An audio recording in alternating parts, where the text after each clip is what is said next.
What's happening, YouTube? It's Simon for 66 Cards, and today we're going to talk about thefts at two of the biggest card shops in the hobby. And then we're going to take a step back and discuss what this means for the hobby more broadly as a whole. First off, on your screen, you can see that Burbank Sports Cards, one of the biggest LCSs out there in California, was burglarized on February the 5th, 2025 in the wee hours of the morning. What happened, it sounds like, is they have this metal fence and the suspects used a stolen box truck to rip this fence down, went inside, grabbed a bunch of stuff, and then left with it. Now, this isn't the first time that Burbank Sports Cards has experienced a major theft. 2 years ago, you may recall, they had an inside job. It was someone who worked there stole $80,000 worth of inventory, and management there noticed that because of the significant discrepancy in their stock. So two major thefts at Burbank over the last couple of years. Now, that's at Burbank. Across the country at Cards HQ, they've also experienced a recent theft. This person was a live seller or a breaker, not quite sure, but between December 4th and January 2nd, they also noticed a consistent theft from this person, and he was apparently captured on camera towards the end there stealing stuff, basically. And what was stolen, according to this article, it says singles, but Jeff Wilson clarified on Twitter that he stole sealed wax, not cards. I don't think it really matters. He stole $20,000 worth of cards. And so if it was wax, we do have a little bit of a look behind the scenes because of Trike Sports Cards, who did a recent walkthrough basically of Cards HQ. So I'm going to play this clip for you here for about 10-15 seconds. You could get a little glimpse behind the scenes of what Cards HQ looks like. All the products here that we have available for breaking this week, right? So this is a separate allocation of products that we have set aside.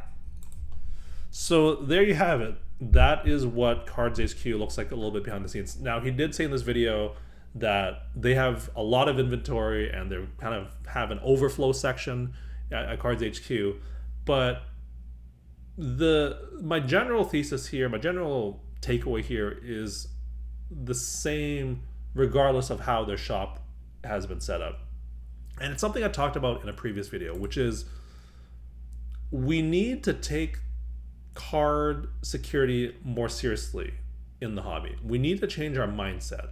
It feels like we, as a hobby, have not evolved with the value of the cards over the last 5-10 years.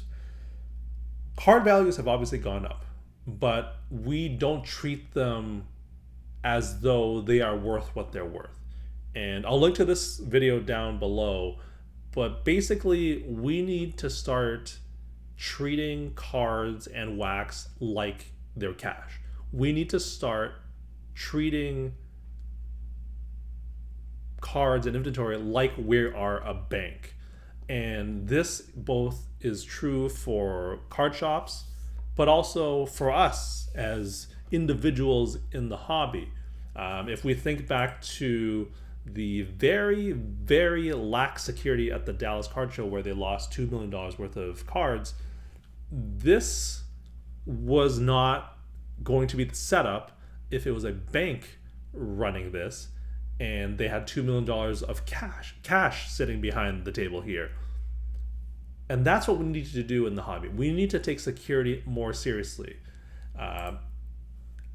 If we think about the fencing and physical barriers and physical security that's in place at a bank, it doesn't quite look like this. If we think about the way that a bank is laid out on the inside, it doesn't quite look like this with inventory here, whereas at a bank the inventory is just cash and gold basically, right? And so I'm going to take a moment here to tell you a little bit of a story. My mom growing up worked at a bank downtown in Edmonton where I grew up. In fact, she worked in the vault where all the cash was and all the gold was.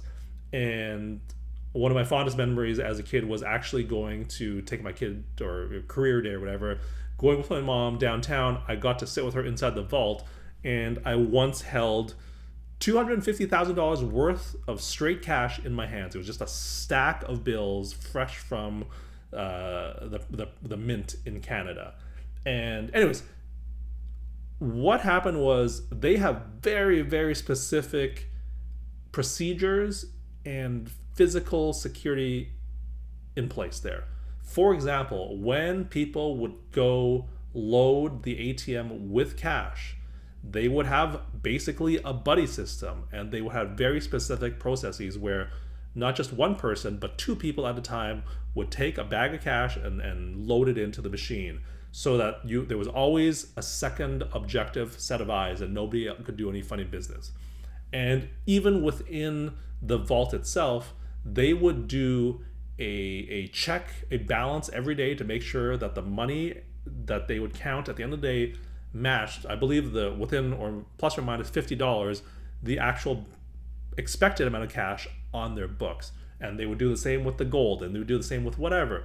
And so those type of processes at a bank, and I'm sure there are much more complicated things that exist, we need to use more of those in the hobby in the case of an LCS. But we also need to think about that kind of stuff when we're operating at a card show so that a Dallas theft doesn't happen. And we need to take those type of procedures and processes more seriously as individuals when we walk around at a card show, to make sure that there are things that we're doing. And again, going back to my video about physical security, there are three different aspects of it. One, delay with physical measures. Two, detect with electronic measures. And then three, respond with personnel. Those are three different ways to enhance your physical security. And they do slightly different things, right?